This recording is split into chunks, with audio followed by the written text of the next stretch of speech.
Assalamualaikum warahmatullahi wabarakatuh. Perkenalkan, nama saya Nadira Yasminarto, absen 23. Kali ini saya akan membahas tentang Orde Baru yang terjadi pada tahun 1966 sampai 1998. Yang pertama kita bahas adalah pengertian, latar belakang, dan ciri-ciri Orde Baru. Orde Baru sendiri dipimpin oleh Presiden Soeharto. Diawali keluarnya surat perintah pada tanggal 11 Maret 1966, dan Orde Baru berlangsung dari tahun 1966 hingga 1998. Yang kedua yang akan kita bahas adalah tentang latar belakang Orde Baru. Kekuasaan Soekarno melemah karena keadaan politik dan ekonomi Indonesia masih labil. Lalu ada ciri-ciri Orde Baru. Yang pertama, otoriter. Kedua, kekuasaan yang begitu besar di tangan Presiden Soeharto dan elitis yang pada umumnya terdiri dari tentara. Yang ketiga, ekonomi yang pragmatis. Yang keempat, asas tunggal Pancasila. Yang kelima, korupsi, kolusi, dan nepotisme terjadi di Indonesia. Berikutnya yang akan kita bahas adalah tentang menjelangnya Orde Baru. Yang terjadi menjelang Orde Baru adalah yang pertama, pembubaran PKI. Yang kedua, pembersihan Kabinet Dwi Kora. Yang ketiga, turunkan harga barang. Yang keempat, Super Semar pada tanggal 11 Maret 1966. Implementasi amanat Super Semar. Yang pertama, pengukuhan tindakan pengemban Super Semar yang membubarkan PKI dan ormasnya. Yang kedua, pelanggaran paham dan ajaran komunisme. Yang ketiga, pelurusan kembali tertib konstitusional berdasarkan Pancasila dan tertib hukum. Lalu ada peralihan kekuasaan. Pada tanggal 3 Februari tahun 1967, DPR GR yang mengajukan kepada Soeharto untuk melaksanakan sidang istimewa, sehingga pada tanggal 20 Februari 1967, Presiden Soekarno menyerahkan kekuasaan kepada Soeharto. Selanjutnya, langkah awal Orde Baru.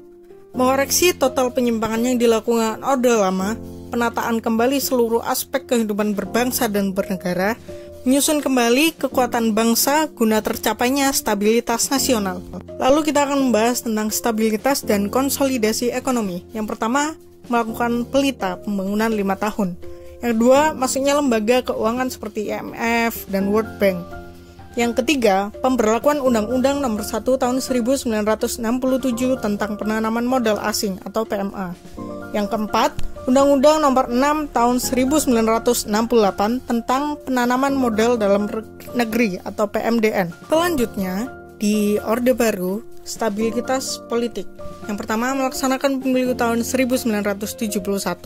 Yang kedua, melakukan fusi partai setelah pemilu. Yang ketiga, dui fungsi ABRI selain menjaga keamanan dan ketertiban negara, juga berhak mencampuri urusan negara. Yang keempat, adanya penataran P4, pedoman, penghayatan, dan pengalaman Pancasila dengan ketetapan MPR nomor 2 tahun 1978. Lalu terbentuk juga kebijakan bidang sosial dan budaya. Yang pertama, pembatasan terhadap warga etnis Tionghoa. Yang kedua, program NKK atau BKK, yaitu kontrol ketat dari pemerintah terhadap kehidupan dalam kampus di seluruh Indonesia agar mahasiswa tidak turut campur dalam politik praktis. Dan yang ketiga, SK Mendikbud nomor 0457-0-1990 tentang pola pembinaan dan pengembangan kemahasiswaan di perguruan tinggi. Selanjutnya ada normalisasi politik luar negeri. Kembali menjadi anggota PBB sejak tanggal 28 Desember tahun 1966 dan mengakui kemerdekaan Singapura pada tanggal 2 Juni 1966. Yang ketiga, normalisasi hubungan dengan Malaysia ditandai dengan perundingan yang bertempat di Bangkok tanggal 29 Mei sampai 1 Juni tahun 1966. Dan yang keempat, Indonesia menjadi pemrakarsa ASEAN yang didirikan pada tanggal 8 Agustus 1967. Lalu di bidang industri pertanian dan non-pertanian, antara lain ada industri pengolahan hasil tanaman pangan. Yang kedua, industri pengolahan hasil perkebunan. Yang ketiga, industri pengolahan hasil perikanan. Lalu di non-pertanian ada industri semen, pertambangan, elektronik, kapal laut, dan lain-lain. Selanjutnya, perkembangan ekonomi pada masa Orde Baru. Setelah berhasil memulihkan keamanan, kemudian pemerintah melaksanakan pembangunan nasional jangka pendek dan jangka panjang melalui pelita yang tidak lepas dari trilogi pembangunan.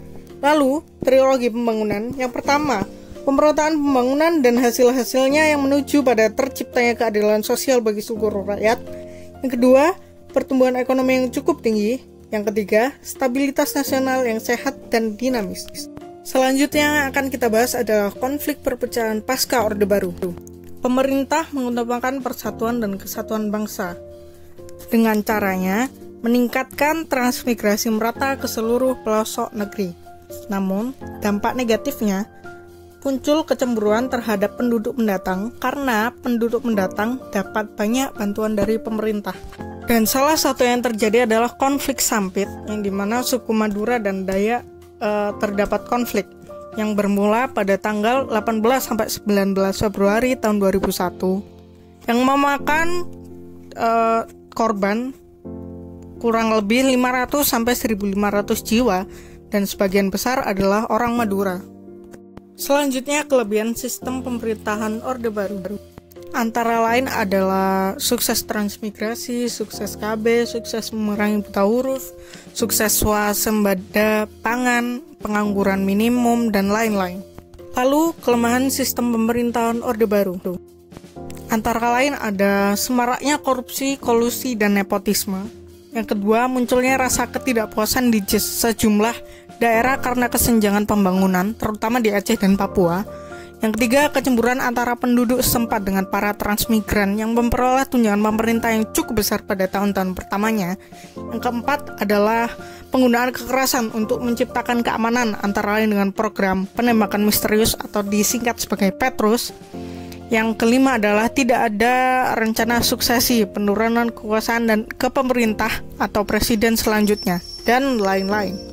Lalu kita akan membahas tentang krisis finansial di Asia. Pada pertengahan 1997, Indonesia diserang krisis keuangan dan ekonomi Asia, disertai kemarau terburuk dalam 50 tahun terakhir dan harga minyak, gas, dan komoditas ekspor lainnya semakin jatuh. Rupiah jatuh, inflasi meningkat tajam, dan perpindahan modal dipercepat. Para demonstran yang awalnya dipimpin para mahasiswa meminta pengunduran diri Soeharto di tengah gejolak kemarahan masa yang meluas. Soeharto mengundur diri pada 21 Mei 1998. Soeharto kemudian memilih sang wakil presiden B.J. Habibie untuk menjadi presiden ketiga Indonesia. Ini adalah salah satu foto kerusuhan tahun 1998. Terima kasih. Wassalamualaikum warahmatullahi wabarakatuh.